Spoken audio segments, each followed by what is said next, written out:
20 मई को मुंबई और आसपास के इलाकों में खास तौर पर चुनाव होने हैं और मुंबई के पास थाने और कल्याण लोकसभा सीट जो है वो हॉट सीट मानी जाती है। कल्याण लोकसभा सीट से शिवसेना के उम्मीदवार श्रीकांत शिंदे जी हैं, डॉक्टर श्रीकांत शिंदे हैं। श्रीकांत, आपका बहुत स्वागत है एबीपी न्यूज पर।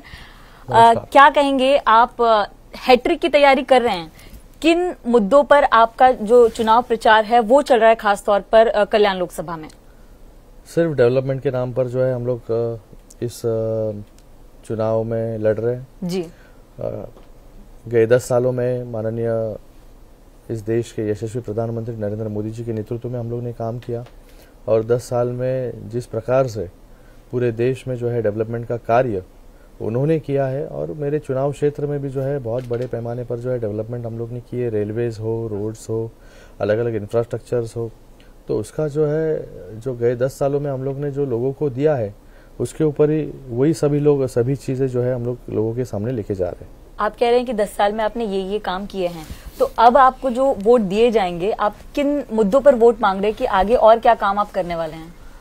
देखो, मेरा चुनाव क्षेत्र जो है वो सबसे डेंस पॉपुलेटेड चुनाव क्षेत्र है कल्याण जी। बहुत कम एरिया में जो है ज्यादा आबादी रहती है और सबसे ज्यादा लोग जो है वो ट्रेन से जो है रोज लोकल से ट्रैवल करते हैं और उसी के साथ में रोड से भी ट्रैवल करते हैं। तो सबसे बड़ा मेरे सामने जब मैं चुन के आया 2014 में, तो ये जो कम्यूटेशन है वो थोड़ा अच्छा करे, लोगों को सुविधा रेलवेज में हो या रोडवेज में हो वो मिले, इसके लिए हम लोग ने काम चालू किया 2014 में। और 2014 से आज तक जो है रेलवे में हम लोग ने 2000 करोड़ के काम जो है पूरे किए हैं माननीय प्रधानमंत्री नरेंद्र मोदी जी के नेतृत्व में जी। 5th और 6th लाइन मेरे चुनाव क्षेत्र की सबसे क्रूशियल थी, हाँ। वो हम लोग ने पूरी की। उसके लिए उसके बाद जो है बहुत बड़े सर्विसेज जो है, ज्यादा सर्विसेज बढ़े, फिर उसी के साथ में 3rd and 4th लाइन का काम अभी शुरू है। फिर उसी के साथ में जो है रेलवे का इंफ्रास्ट्रक्चर हो, रेलवे स्टेशन का या रोड इंफ्रास्ट्रक्चर हो, रोड के माध्यम से जो है हमारे यहाँ पर कल्याणशील रोड हो, ऐरोली काटई टनल हो, एलिवेटेड रोड हो, फिर उसी के साथ में ब्रिजेस हो, रोड्स और आरओबीस हो, उसी के साथ में मेट्रो जी। जो मेट्रो हम लोग खाली मुंबई में देखते थे, थाने में देखते थे, वो मेरे कल्याण चुनाव क्षेत्र में भी हम लोग ने मंजूर करके ली और वो मेट्रो का काम भी अभी शुरू हो चुका है। अगले 18 महीने में जो है मेट्रो का काम पूरा होके एक लोगों को मेट्रो से भी लोग जो है सफर कर पाएंगे, तो लोग जो है रेलवे से भी अच्छे से सफर कर पाएंगे, रोड से भी और मेट्रो से भी सफर कर पाएंगे जी। तो जो नॉन मुंबई कर हैं, हम आपको समझा दें कि श्रीकांत अपनी ये बात रख रहे हैं कि ट्रैवलिंग बहुत ज्यादा जरूरी हो जाता है। कल्याण डोंबिवली में बहुत ज्यादा ट्रैफिक का इशू होता है। एक नया ब्रिज भी आप लोगों की तरफ से शुरू किया है, थाने टू डोंबिवली बदलापुर के बीच में नए स्टेशन की बात कर रहे हैं। मेरा एक सवाल है कि चुनाव प्रचार से पहले, चुनाव की घोषणा से पहले उल्लासनगर के पुलिस स्टेशन में फायरिंग का इंसिडेंट होता है, तो कितना प्रभाव पड़ता है आप पर, आपकी पार्टी की इमेज पर इसका चुनाव प्रचार के दिन? हमारे पार्टी की इमेज पर क्यों गिरेगा? जिन्होंने फायर किया, जिन्होंने गोली चलाई, उनके इमेज पर जो है वो फर्क पड़ेगा। लोग जो है समझदार है बहुत, वो उन्होंने जो किया उसके लिए जो है वो अभी सजा भुगत रहे। क्या कहेंगे कि उद्धव ठाकरे की पार्टी के पास कोई स्ट्रॉन्ग कैंडिडेट नहीं था, इसलिए दरेकर जी को खड़ा किया गया? क्योंकि जितना कंट्रोल अगर आप देखा जाए थाने में शिंदे जी का रहा है, आपका रहा है, तो कहीं ना कहीं लगता है कि उनके पास स्ट्रॉन्ग कैंडिडेट नहीं था, इसलिए दरेकर जी को खड़ा। देखो, पहले तो बहुत लोगों ने यहाँ पर आके कल्याण में आके सभा भी ली जी, बिल्कुल 7-7, 8-8 घंटे जो है रोड पे घूमे कल्याण लोकसभा के। फिर लोगों ने उनको जिस तरीके से रिस्पॉन्स दिया, उनको लगा कि अभी कल्याण लोकसभा हम लोग जाएंगे तो लोग जो है पूरे उमड़ कर जो है क्या झुंड में जुलूस निकालेंगे जी। लेकिन जो ग्राउंड रियलिटी था उनको वो समझ में आई और जो बोल रहे थे कि चैलेंज दे रहे थे जो लोग कि मैं थाने आके लड़ूंगा, मैं कल्याण आके लड़ूंगा, वो भाग गए। वो अभी यहाँ पर प्रचार के लिए भी नहीं आ रहे। ऐसी परिस्थिति जो है यहाँ पर है और मुझे लगता है कि अभी कमजोर उम्मीदवार या ताकतवर उम्मीदवार का सवाल नहीं है। हम लोग ने जो कार्य किया है, काम किया है, वो लोगों तक लेके जाने का काम मैं कर रहा हूँ। मैं किसी को भी कमजोर या ताकतवर समझता नहीं हूँ। चुनाव जो है चुनाव की तरह जो है लड़ना चाहिए। ओवर कॉन्फिडेंस में जो है अगर आप जाओगे तो उसके बहुत उदाहरण भूतकाल में है, तो मुझे लगता है कि ओवर कॉन्फिडेंस नहीं जाते हुए 2014 में मैं नया था, जब भी मुझे 2.5 लाख की मार्जिन से लोगों ने जिताया। बिल्कुल मार्जिन। 2019 में 3.5 लाख की मार्जिन से जिताया और 2024 में तो इतने सारे काम किए हम लोग ने। और जैसे मैं प्रचार कर रहा हूँ, कैंपेनिंग कर रहा हूँ, जो लोगों का रिस्पांस मिल रहा है, तो एक अलग मार्जिन जो है इस बार दोनों जीत से बड़ी जीत जो है 2024 में जो है हमारी पार्टी को और कल्याण लोकसभा में से महायुति के उम्मीदवार को जो है मिलेगी। जिन लोगों के भागने का आप जिक्र कर रहे हैं उनकी पार्टी के एक नेता हैं प्रियंका चतुर्वेदी, उन्होंने खुलकर आपका नाम लिया है और टिप्पणी की है कि श्रीकांत शिंदे मुझे लगता है कि ऐसे लोगों के बारे में जो है हम बात नहीं करें, क्योंकि अगर कीचड़ में अगर कंकड़ डालोगे तो कीचड़ जो है सबसे पहले तुम्हारे ऊपर उड़ेगा। तो मुझे लगता है कि गंदगी में हाथ डालना मुझे आदत नहीं है, मुझे सिखाया नहीं है। और जो ये गंदगी कर रहे हैं पूरे महाराष्ट्र की राजनीति में, उनको वही चाहिए, क्योंकि उनके जो है नेता जो है वही बात वहां पर बोल रहे हैं। रोज उठ के जो है दूसरे को गाली देने का काम, उनके प्रवक्ता गाली देने का काम करता है, उनका बेटा गाली देने का काम करता है। सुबह उठ के सुबह से लेकर रात तक जो है महाराष्ट्र की राजनीति को जो है गंदा करने का काम जो है इन लोग कर रहे हैं। तो हमें जो है बाला साहब के संस्कार हमें मिले हैं, दिगे साहब के संस्कार मिले और हमारे माता पिता के संस्कार मिले हैं। हमें भी जो है बहुत गालियां जो है बहुत आती है हमें, लेकिन हम उसका कभी इस्तेमाल जो है नहीं करेंगे, क्योंकि हमें सिखाया है कि बाबा आलोचना एक सीमा तक होनी चाहिए।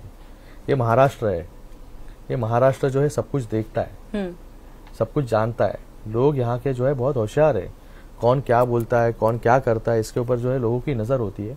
और मुझे लगता है ऐसे लोगों के बारे में बोलने से अच्छा जो है हम लोग काम के बारे में अगर बात करेंगे तो बहुत अच्छा होगा। श्रीकांत, आपको क्या लगता है कि जब शुरुआत में आपकी सरकार बन रही थी, नई वाली सरकार बन रही थी और एक प्रवक्ता हैं संजय राउत, अगर उनकी तरफ से इस तरह की बयानबाजी नहीं आती तो कहीं ना कहीं थोड़ा स्टेबिलिटी होती या मामला थोड़ा और बेटर होता? अगर वो देखो, उनके बोलने से ना बोलने से कुछ फर्क थोड़ी पड़ता है। वो तो उनकी पार्टी को खत्म करने का काम कर रहे, हमें मदद ही कर रहे। वो लोग देख रहे, रोज पार्टी छोड़ के लोग जा रहे। लास्ट में जो है सिर्फ हम दो, हमारे दो, ऐसी परिस्थिति आएगी वहां पर। रोज लोग पार्टी छोड़ रहे, 2 साल हो गए आज। तो उनके पार्टी में जो है स्टेबिलिटी नहीं है। हमारे में जो है 2 साल में हम लोग ने जो है पूरी पार्टी जो है पूरी ताकत से जो है माननीय मुख्यमंत्री एकनाथ शिंदे साहब के नेतृत्व में हम लोग ने खड़ी की है। बाला साहब की शिवसेना जो है आगे हम लोग लेके जा रहे हैं, हिंदुत्व के विचार हम लोग आगे लेके जा रहे हैं। और आज इस महाराष्ट्र में जो है 15 सीट जो है हम लोग यहाँ पर लड़ रहे हैं और पूरी ताकत से जो है हम लोग ये चुनाव को सामने जा रहे हैं, लोगों के सामने जा रहे हैं। जो हम लोग ने काम किए उसको हम लोग लेके जा रहे हैं सामने। और रोज शिंदे साहब के ऊपर विश्वास रखकर, शिवसेना पे विश्वास रखकर, रोज अलग अलग MLAs हो, कार्यकर्ता हो, पदाधिकारी हो, जिला प्रमुख हो जी। परसों भी आपने देखा कि नासिक के जो है जिनको पहले टिकट कमिट किया उनको नहीं दी, फिर वो हमारे पास आके करंजकर जी। तो ऐसे ताकतवर नेता जो है जिनके साथ इन्होंने हमेशा जो है गद्दारी की है, हमेशा जो है इनके साथ जो है धोखा किया है, तो ये सब जो लोग हैं अभी धीरे धीरे इनका जो स्वभाव है वो उनको पता चल रहा है और सब जो है शिंदे साहब के नेतृत्व में यहाँ पर आ रहे, काम कर रहे हैं। और मुझे लगता है कि लोगों का विश्वास जो है हमारे साथ है और आने वाले 4 तारीख को जो है अच्छा रिजल्ट जो है इस चुनाव का जो है हमारे सामने आएगा। ताकतवर नेता की बात करें तो देश के सबसे बड़े ताकतवर नेता मोदी जी हैं। मोदी जी पर भी टिप्पणी की जा रही है, महाराष्ट्र से उनको गाड़ देने की बात की जाती है, औरंगजेब से कंपेयर किया जाता है, उस पर क्या कहेंगे? वही मैं बोल रहा हूँ ना, अभी इनके बारे में तो इनको तो मुंह को लगाम नहीं है। ये कुछ भी अनाप शनाप तो बकते ही रहते हैं। सुबह जो भी चालू करते हैं, मतलब लोगों की शुरुआत होती है दिन की, तभी ये गाली देना शुरुआत करते हैं। लोग जो है टीवी बंद कर देते हैं। ऐसी परिस्थिति महाराष्ट्र में है। तो मुझे लगता है इनसे दूसरी कुछ उम्मीद जो है हम लोग नहीं कर सकते, क्योंकि इनके ऊपर जो है औरंगजेब के जो है संस्कार है। अच्छा। औरंगजेब की नीति पर जो है इन लोग चलते हैं और दूसरे को जो है औरंगजेब बोलने का काम यहाँ पर करते हैं। और इन्होंने सावरकर जी के विचार, पहले बोलते थे हम लोग सावरकर जी के विचारों पर चल रहे थे, हिंदुत्व के विचार पर चल रहे थे। आज जो हिंदू शब्द बोलने के लिए जो है इनको जो है हिम्मत नहीं होती जी। ऐसी परिस्थिति इनकी आ गई है। तो मुझे लगता है इनसे और उम्मीद जो है हम लोग क्या कर सकते हैं। और ये जो गाड़ने बिड़ने का काम जो है, बात जो है, मुझे लगता है कि थोड़े से अपनी लेवल क्या है, औकात क्या है, वो अगर देखकर अगर बात करेंगे सामने वाला किस लेवल का है, हमारी क्या लेवल है, तो सब कुछ जो है मुझे लगता है कि खुद को समझ में आएगा। तो क्या उद्धव ठाकरे की कद पर एक यहाँ पे कोई सवाल उठता है उस पर लेकर? देखो, उनका सवाल है कौन किसको किधर जाना है, क्योंकि उनके एक दूसरे के साथ ही तालमेल नहीं है। उनको हर एक जन को जो है इंडिया अलायंस का जो नेता है उनको खुद को प्रधानमंत्री वहां पर बनना है। और कांग्रेस की सभा में जाए या किसी और के सभा में जाए, उनसे हमारा लेना देना नहीं है कुछ। एक मेरा ये सवाल है कि कांग्रेस के नेता हैं नाना पटोले, प्रदेश अध्यक्ष हैं, वो कहते हैं कि जब हम सरकार में आएंगे तो राम मंदिर की शुद्धिकरण करेंगे, वहां पर हम राम दरबार बनाएंगे, तमाम जो गुरु शंकराचार्य है उनसे लाकर पूजा करवाएंगे जब हम सरकार में आएंगे। शुद्धिकरण की बात वो कह रहे हैं अब राम मंदिर की, तो इस पर क्या कहेंगे आप?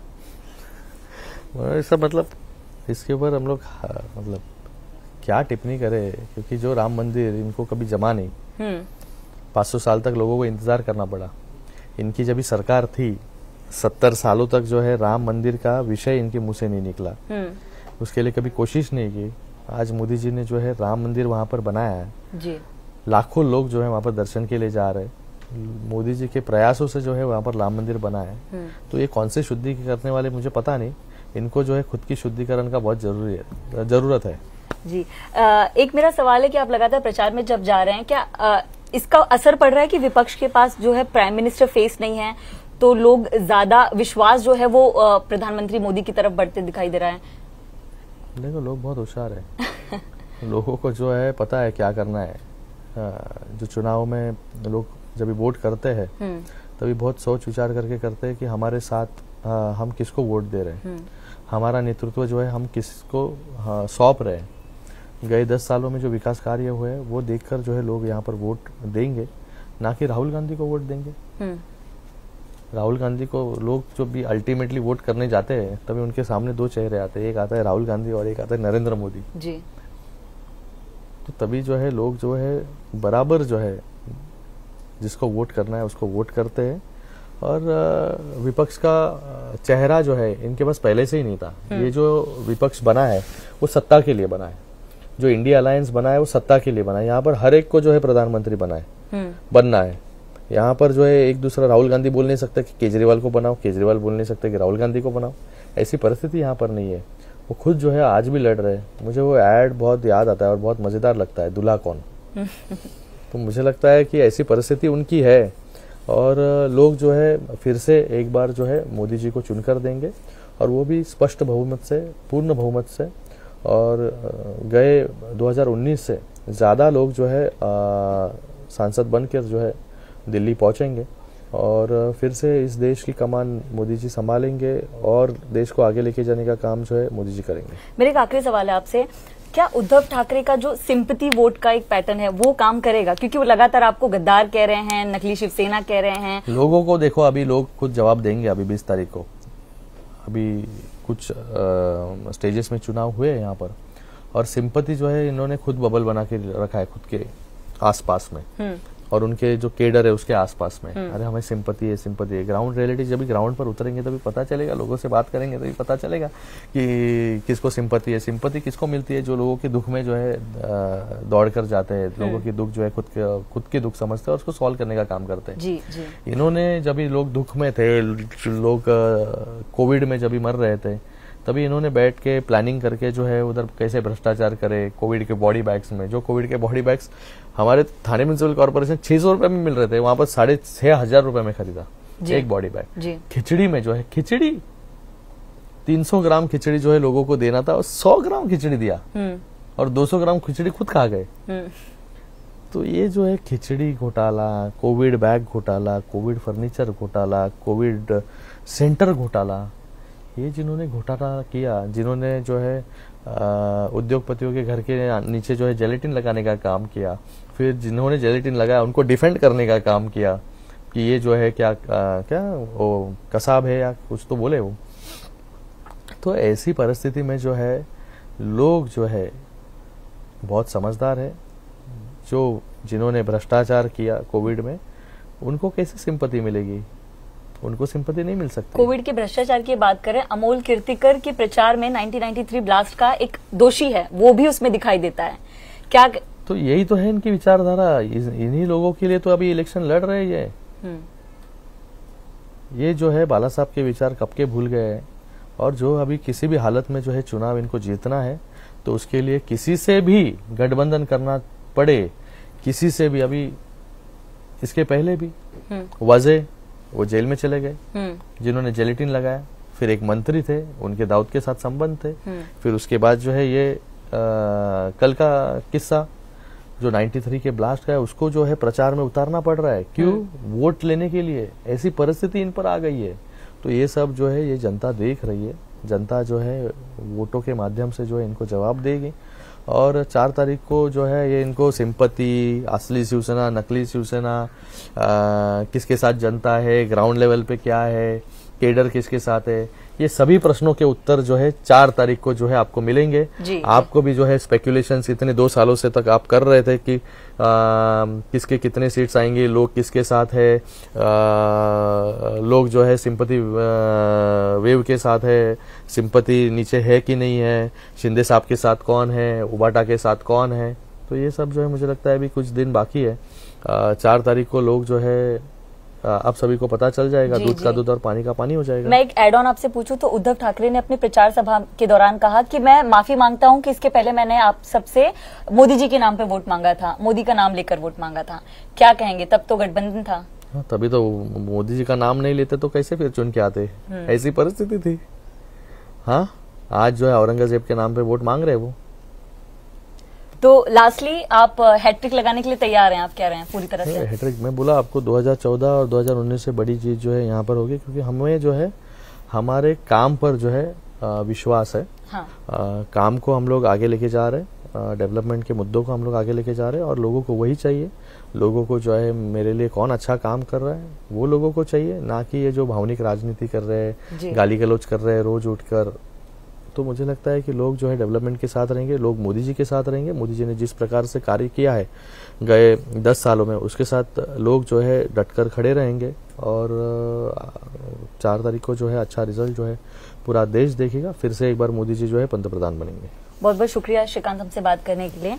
कैमरा पर्सन अनिल पवार के साथ मैं नम्रता दुबे, एबीपी न्यूज थाने।